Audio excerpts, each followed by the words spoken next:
Saudara, di tengah duka, warga korban banjir dan longsor pun perlahan bangkit menata hidupnya kembali. Hal ini terlihat dari bagaimana persiapan perayaan Natal yang dilakukan oleh korban bencana.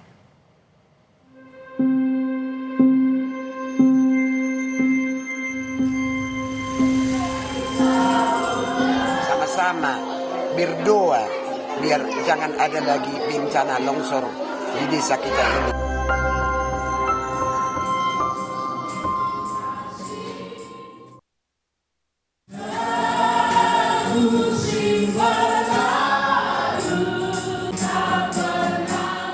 Korban banjir bandang di Tapanuli Selatan harus menelan kenyataan pahit. Tahun ini tidak bisa merayakan Natal bersama keluarga dan kerabat mereka yang telah meninggal dunia diterjang banjir bandang.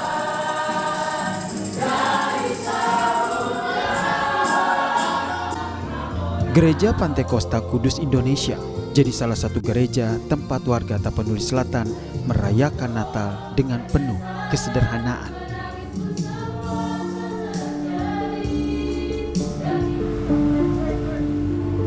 Gereja akhirnya bisa digunakan setelah warga bersama TNI Polri membersihkan bangunan ini dari timbunan tanah dan juga lumpur.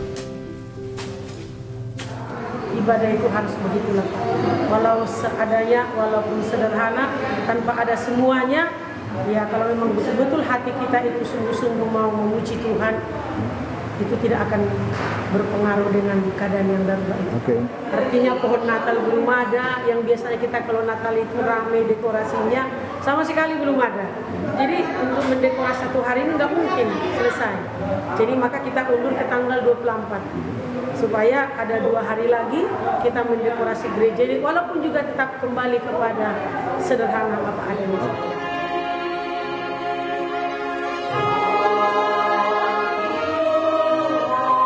Di tengah duka, warga korban banjir dan longsor pun perlahan bangkit menata hidup.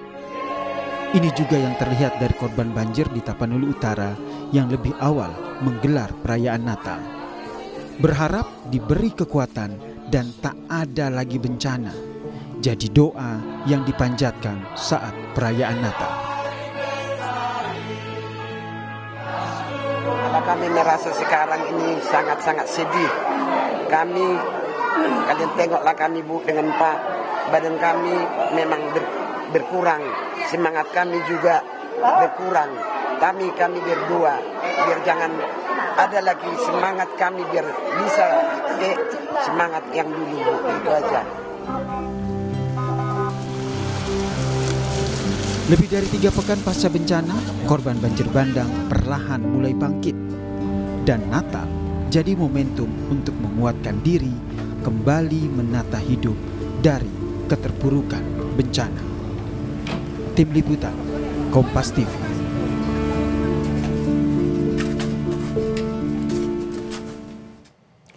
Dan 3 hari lagi saudara, umat Nasrani akan merayakan Natal, termasuk para pengungsi yang menjadi korban banjir di Kecamatan Batang Toru, Tapanuli Selatan, Sumatera Utara.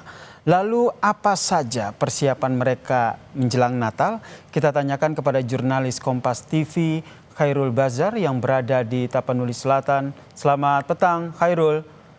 Di tengah kesederhanaan tentunya, kemudian bagaimana korban bencana banjir bandang di sana menyiapkan perayaan Natal di tengah kondisi seperti ini? Ya, 3 pekan pasca musibah banjir bandang yang terjadi di wilayah Tapanuli Selatan, Sumatera Utara, selain merusak ratusan rumah warga, banjir ini juga merusak beberapa tempat ibadah di 4 desa terdampak ini. Ada 4 rumah ibadah gereja rusak akibat terdampak musibah banjir. Salah satunya ialah gereja Jetkin yang berada di desa Utagedang. Gereja ini rusak setelah material lumpur yang terbawa banjir bandang itu menutupi baik di dalam rumah ibadah maupun di luar rumah ibadah. Warga termasuk TNI dan Polri itu bekerja sama membersihkan material-material lumpur yang berdampak di ruang tempat ibadah ini dengan harapan pelaksanaan Natal dapat terlaksana. Tadi saya sempat berbincang dengan salah seorang warga yang merupakan jemaat di gereja Getkin ini. Beliau menyampaikan sukacita Natal akan tetap terlaksana. Terlebih warga yang kini berada di pengungsian itu jika siang harinya mereka pulang ke rumah dan nantinya akan ikut merayakan Natal. Berikut petikan wawancara saya bersama warga yang terdampak tadi. Semangat Natal itu memang tinggi bagi kami jemaat-jemaat GetKi. Tapi apa boleh buat kayak gini masa ini ya, kami ini ya sedang berduka, ya gitulah semangatnya. Ya bukan seperti yang dulu, yang sudah lalu-lalu kan. Nah, kira-kira begitu.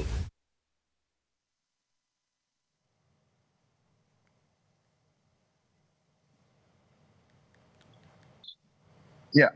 Ya, kemudian selain satu gereja yang tadi sudah bisa digunakan untuk perayaan Natal, bagaimana dengan kondisi 3 gereja lainnya? Ya, seperti yang saya bilang tadi, ada 4 gereja yang terdampak di 4 desa yang terkena banjir bandang ini. Sempat saya lihat tadi memang kondisi gereja sudah cukup memadai. Lumpur yang terbawa banjir kemarin sudah mulai dibersihkan. Seperti di gereja Getkin ini misalnya, peralatan-peralatan elektronik di dalam gereja itu sempat rusak kemarin. Kursi, meja, tetapi hari ini mereka mulai membenahi kondisi ini. Alat-alat elektronik sudah mulai mereka beli atau ada sebagian yang diberi. Gereja ini mendapat donasi dari berbagai pihak misalnya untuk keperluan pada perayaan malam misa Natal tahun ini, dengan harapan perayaan Natal kali ini dapat terlaksana.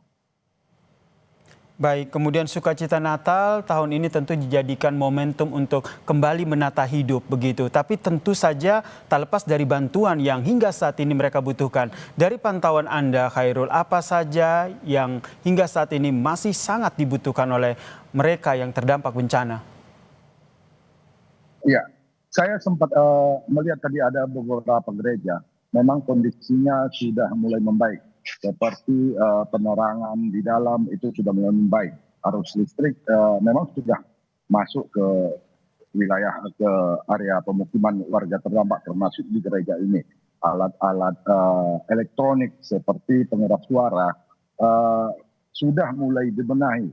Lumpur-lumpur pun juga sudah mulai dibersihkan dengan harapan perayaan Natal tahun ini dapat terlaksana. Untuk 3 gereja yang masih belum bisa digunakan, lalu bagaimana dengan jemaat atau umat yang di sana jika ingin melaksanakan ataupun ingin merayakan Natal? Apakah mereka merayakannya di posko-posko pengungsian mungkin atau seperti apa? Ya, saya tadi sempat berbincang dengan salah satu jemaat gereja Getkin. Memang saat ini mereka sedang berada di pengungsian.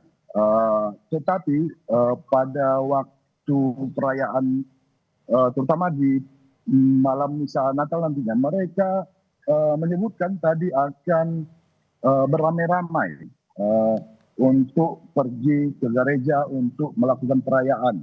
Saat ini mereka jika siang hari mereka pergi membenahi rumah mereka yang rusak, terus melihat kondisi atau memperbaiki gereja. Dan jika malam hari mereka itu kembali balik lagi ke pengungsian, dan mereka menyebut pada perayaan Natal ini mereka akan terkumpul dan beramai-ramai akan menuju ke gereja untuk merayakan perayaan Natal tahun ini. Sukacita Natal tentu saja diharapkan jadi momentum untuk kembali menata hidup warga korban banjir dan juga longsor di sana. Terima kasih jurnalis Kompas TV Khairul Bazar atas informasinya dari Tapanuli Selatan bercerita tentang bagaimana persiapan Natal di sana.